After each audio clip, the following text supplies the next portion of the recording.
What is up guys, Maxi from Bluff the Spot bringing you guys your poker news dose.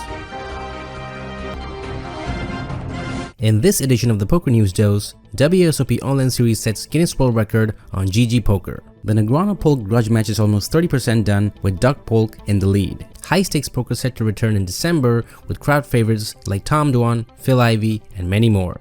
Fedor Hoz gets challenged into a heads-up match.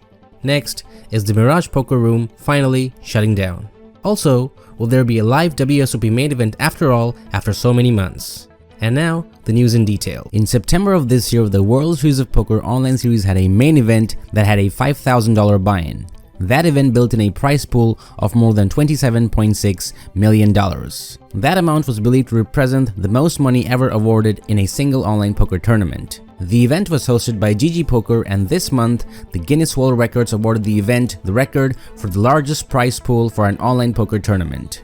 In fact, the $27.6 million prize pool in the 2020 WSOP main event on GG Poker exceeded the previous largest online poker tournament by nearly $6 million. 5,802 players participated in this event. The winner of this event was Bulgarian poker player Stoyan Madanzaev, who won $3.9 million as one of the 728 players who cashed in the tournament. Breaking a Guinness World Record title shows what happens when you combine GG Poker's amazing platform with the World Series of Poker brand, said Ty Stewart, WSOP director. This will be a tough record to beat. One of the most awaited poker showdowns of all time began this month on November 5th between Negreanu and Polk.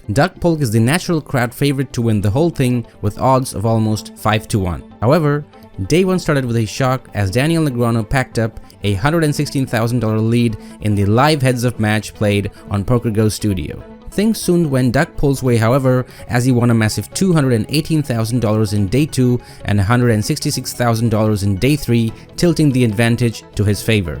But Daniel once again shocked everyone with an insane comeback from Day 4 till Day 8 of almost $500,000 and was ahead again by $180,000. But from Day 9, Polk started backing up the truck and showed his online dominance by thrashing Daniel Negreanu, and after almost 7,800 hands, Polk leads by almost $670,000.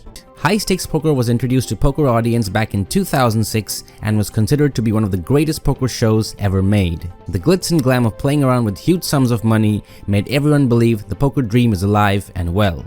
The rumors of the show's return was confirmed by three-time WSOP bracelet winner Nick Schulman through social media.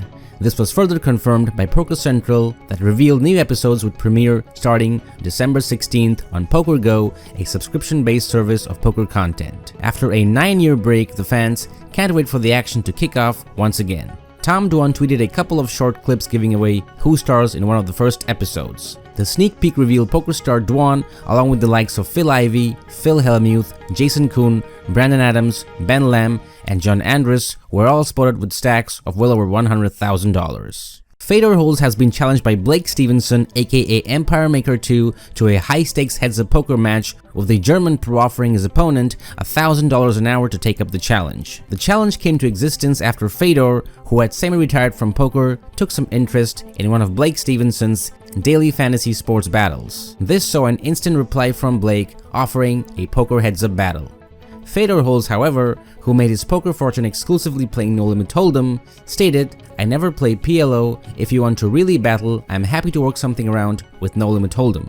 That tweet got somewhat an insulting reply from Blake Stevenson, who said that Fedor could go back to playing tournament poker while the big boys are waiting. And that led to Holz's cheeky offer to pay his opponent to take up the challenge. He said, "I'll pay you $1,000 per hour to play me at 200-400 heads up no limit." According to latest reports, 3 MGM properties on the Strip, the Mirage, Excalibur, and Mandalay Bay, are closing their poker rooms for good.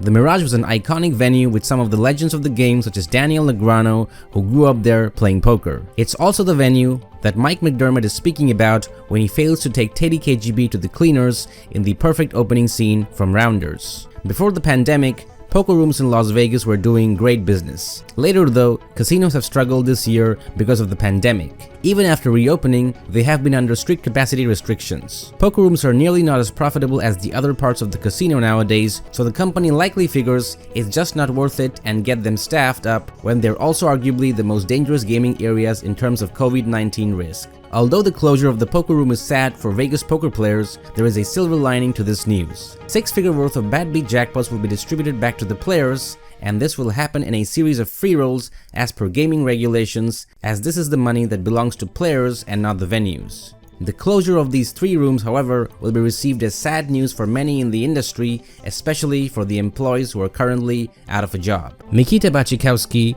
won the 2020 EPT Online $1 million guaranteed $10,000 no-limit hold'em buy-in high roller event. The Belarusian poker star outlasted a field of 109 total entries, striking a heads-up deal with Matthias Ebinger to secure the title and a top payout of $222,000. This was Badsjakouski's 15th recorded tournament title. It brings his career earnings to more than $30.3 million, which places him outside the top 10 on poker's all-time money list. Steve O'Dwyer, who occupies the 10th spot, has $31.2 million in lifetime cashes, which is just almost $900,000 ahead of Badsjakouski. While many were hopeful for an exciting year ahead, the first major poker festival of the year for many has been postponed for the time being due to COVID-19. The annual Aussie Millions, which has been a popular key event since 1998, has been revealed to be postponed indefinitely given the circumstances. This postponement comes just days after the Melbourne venue was given the green light to reopen in a limited capacity,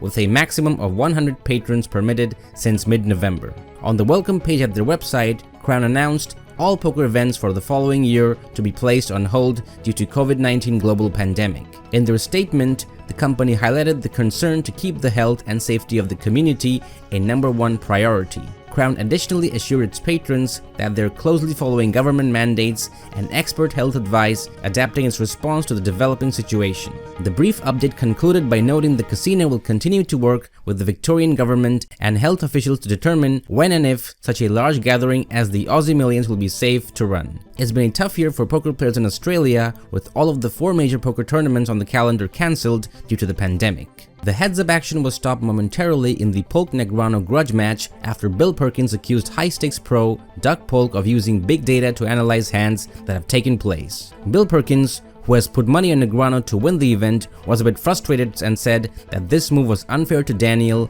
and put him at a major disadvantage. Doug followed up with a quick tweet arguing that Perkins and him had had a private conversation of unspecified nature. Both parties later agreed to have a third party help analyze the game data and make a fair decision. Polk and Negreanu eventually agreed to call in Phil Galfond as the moderator and decide on the outcome of this dilemma, although his wife Farah thought it's not the best use of his time. It was soon understood that no foul play had taken place. Bill Perkins later went on to apologize to Doug Polk, and with the matter being settled in a calm manner, the heads-up action is back on its way.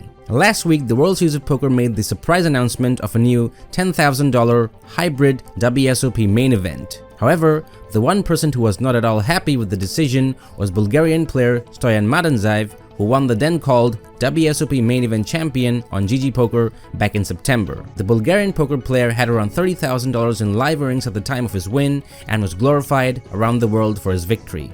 Being upset, Madanzaev discussed his feelings with fellow WSOP bracelet winner Daniel Negreanu, who quite literally signed off on Madanzaev's bracelet win.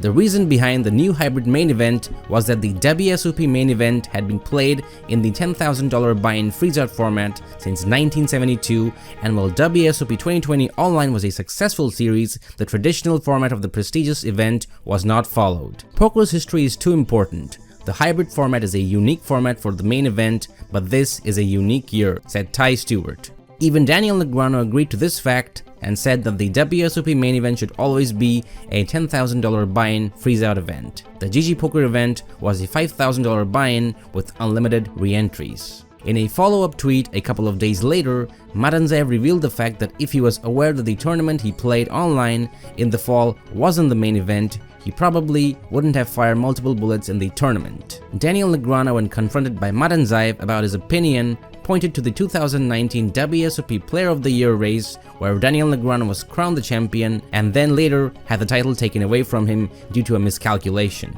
And lastly, Doug Polk has surprisingly not vlogged his experience so far during his heads-up grudge match with Daniel Negreanu. Shawn Deeb tweeted his surprise that neither player was having videos produced during the battle, considering how good their editing teams were. Even Party Poker ambassador Patrick Leonard seemed to agree and said that if both sides documented it well enough, that this could be a big-budget television documentary. Doug Polk in his defense said that he does not want a camera crew in his house during the pandemic, which likely makes sense, so it does not look like any sort of documentary is happening soon. Also, if you haven't already, make sure to check out MMAsherdog's free poker training. In it, MMAsherdog doesn't just show you how to make more money playing poker without studying more, but you'll get 2 recorded League Finder coaching sessions with MMAsherdog and 2 students. This training is only available for a limited amount of time, so make sure to check it in the description right now. So those were the important news and poker highlights for the month of November. If you like this video, leave a like, subscribe to our channel, and we'll see you guys next time. Goodbye.